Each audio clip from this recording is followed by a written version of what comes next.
La vie et la triste fin de Michel Drucker, son épouse tremble, confirmant la douloureuse rumeur. Michel Drucker n'était pas seulement un nom, il était une légende vivante de la télévision. Pendant des décennies, il avait fait rire, pleurer et réfléchir des millions de Français. Sa voix rassurante, sa présence inaltérable, son sourire sincère avaient fait de lui une figure paternelle pour toute une génération. Mais derrière l'image impeccable du présentateur, de l'animateur, du conteur, se cachait une réalité bien plus complexe, une vie de sacrifices, de secrets et de douleurs inavouées. Au début de l'automne 2025, une rumeur inquiète commença à se propager dans les coulisses de la télévision. Certains murmuraient que la fin de Michel Drucker était proche. Ses apparitions devenaient de plus en plus rares. La scène qu'il avait vue naître et briller semblait le repousser. Mais au-delà des projecteurs, une autre tragédie se tramait, bien plus intime, bien plus dévastatrice. Marie-Sophie, son épouse de longue date, n'était pas préparée à affronter ce qui allait se produire. Pourtant, elle avait toujours su que ce jour arriverait. Depuis plusieurs mois, elle observait Michel se transformer, non pas par la vieillesse, mais par une malédiction invisible, une maladie qui rongeait lentement son corps et son esprit. Ils s'étaient mariés jeunes, eux deux, dans une époque où tout semblait possible, où leur amour était la promesse de l'éternité. Mais la maladie d'un être cher ne connaît ni pitié, ni retour en arrière. Les médecins avaient posé des mots que Marie-Sophie n'aurait jamais voulu entendre. Alzheimer. Une dégradation progressive, un délitement de l'esprit. Michel Drucker, l'homme qui avait narré des histoires à des millions de téléspectateurs, allait bientôt perdre la mémoire de sa propre histoire. L'ironie de la situation n'échappait à personne. Celui qui avait écrit l'histoire de tant de vies allait lui-même être oublié. Les jours devenaient des épreuves. Marie-Sophie s'efforçait de le soutenir, de rester auprès de lui, mais une tristesse infinie la submergeait à chaque instant. Michel, parfois, la regardait sans la reconnaître, son regard perdu dans un vide insondable. Et d'autres fois, il semblait se rappeler d'elle, juste assez pour lui accorder un sourire fatigué comme un dernier adieu. Le bruit des souffrances invisibles se propageait lentement dans les cercles proches. Les amis, les collaborateurs, les proches, ils avaient tous entendu parler de l'aggravation de l'état de Michel, mais personne n'osait vraiment y croire. Après tout, comment imaginer que cet homme, cette institution de la télévision française, puisse tomber dans l'oubli de son propre esprit? Puis, un soir, comme si le destin avait voulu marquer un tournant, Michel Drucker fit une apparition publique. Il avait accepté, contre toute attente, de participer à un dernier événement télévisé. Peut-être une dernière faveur pour ses fans, ou peut-être une tentative désespérée de s'accrocher à une part de son passé. Les caméras l'avaient capturé sous un jour presque irréel. L'homme qui avait gouverné les écrans pendant des décennies se tenait là, fragile, son regard vacillant entre la lumière et l'ombre. Marie-Sophie, assise dans l'ombre, observait la scène avec une douleur muette. Elle savait que ce moment marquait la fin d'une époque, la fin de l'homme qu'elle avait aimé, la fin de l'époux qu'elle avait épousé. Mais elle savait aussi que l'amour ne s'éteint jamais complètement, qu'il résiste même dans la plus grande des tempêtes. Les journalistes, toujours affamés de drame et de sensationnalisme, se saisirent de l'événement avec frénésie. Ils s'emballèrent rapidement autour de la triste fin de Michel Drucker, répétant sans cesse la même phrase. L'icône de la télévision française, oubliée par son propre esprit.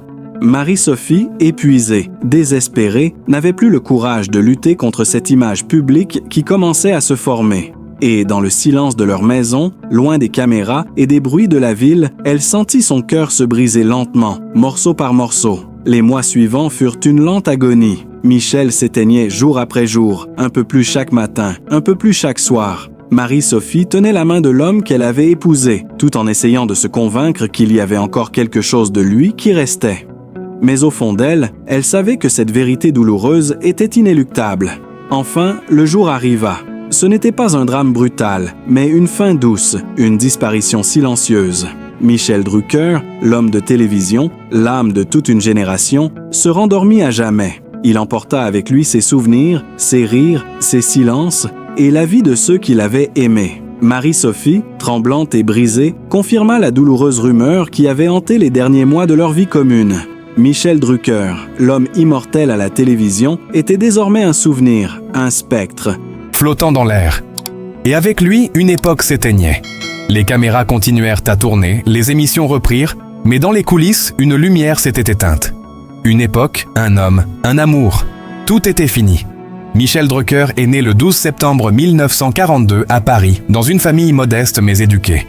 Très tôt, il se fait remarquer par son talent et sa capacité à se connecter avec les gens. Son entrée dans le monde de la télévision en tant qu'animateur a marqué le début d'une carrière exceptionnelle, qui s'étendra sur plus de 6 décennies. Michel a créé des émissions qui sont devenues des institutions de la télévision française, telles que Vivement Dimanche et Champs-Élysées. Il a su s'adapter aux évolutions du petit écran tout en conservant sa touche personnelle.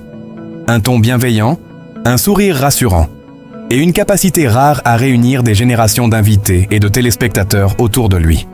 Au fil des années, Michel Drucker a non seulement fait sa place dans l'univers médiatique, mais il a aussi su en récolter les fruits. Ses multiples émissions ont été des succès commerciaux, ce qui lui a permis de bénéficier d'une fortune confortable. Il a également su diversifier ses revenus grâce à des contrats publicitaires et des collaborations avec de grandes marques, consolidant ainsi sa position de star médiatique et de référence dans l'industrie. Bien que Michel Drucker soit un homme discret sur sa vie privée, certains éléments ont filtré à travers les années concernant ses biens et son patrimoine. L'un des éléments les plus marquants est sa résidence principale. En 2020, il a été révélé que Michel Drucker possède une maison dans la région de Paris, dans un quartier résidentiel calme. Il y vit avec son épouse Dany Saval, actrice et productrice qu'il a épousée en 1973. La maison, qui témoigne du goût raffiné de Michel, est un endroit de paix et de tranquillité, loin des feux de la rampe. Il est également connu pour posséder une villa en Provence, où il aime se ressourcer loin du tumulte de la vie parisienne. Cette maison située dans le sud de la France lui permet de profiter d'un cadre plus détendu et serein, un lieu où il peut se retrouver avec sa famille et ses amis proches. Les journalistes et les téléspectateurs savent que ces moments sont précieux pour lui, d'autant plus que sa carrière à la télévision a souvent exigé des déplacements constants et des horaires intenses. En termes d'immobilier, Michel Drucker, comme beaucoup de célébrités ayant atteint un statut aussi important, est sans doute propriétaire de plusieurs autres biens, y compris des appartements ou des résidences secondaires, bien que ces informations ne soient pas toutes confirmées. Sa prudence à l'égard de sa vie privée fait qu'il garde un certain flou autour de son patrimoine immobilier. Toutefois, sa longévité dans le milieu et sa position en font un homme d'affaires réfléchi, capable de gérer ses investissements de manière judicieuse. Si la carrière de Michel Drucker est bien connue, sa famille a toujours joué un rôle essentiel dans sa vie, mais sans être constamment sous les projecteurs. Michel s'est marié depuis 1973 à Dany Saval, une actrice et productrice française d'origine marocaine. Dany a toujours été un soutien indéfectible pour Michel tout au long de sa carrière, et leur mariage a traversé plusieurs décennies. Ensemble, ils ont formé un couple solide et complice, même si leur vie privée a toujours été tenue à l'écart des médias. Michel et Dany n'ont pas d'enfants ensemble, mais leur union est empreinte d'un amour et d'un respect profond. Dany Saval, de son côté, a aussi eu une carrière dans le milieu du cinéma, bien qu'elle soit plus discrète aujourd'hui, préférant soutenir son mari et gérer leurs affaires communes. Michel a souvent exprimé son admiration et sa gratitude pour le rôle fondamental que Dany joue dans sa vie, en particulier face aux défis personnels et professionnels qui se sont présentés au fil des ans.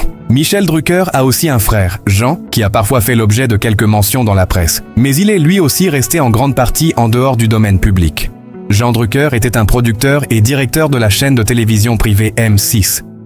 Mais il est décédé en 2003 des suites d'un accident de voiture.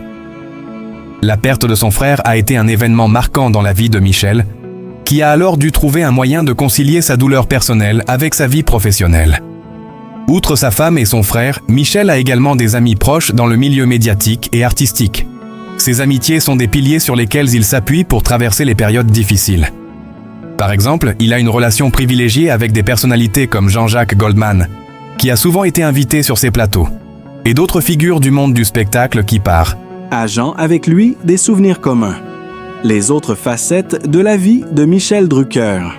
En dehors de la télévision et de sa vie familiale, Michel Drucker a un intérêt pour plusieurs activités qui complètent son image publique.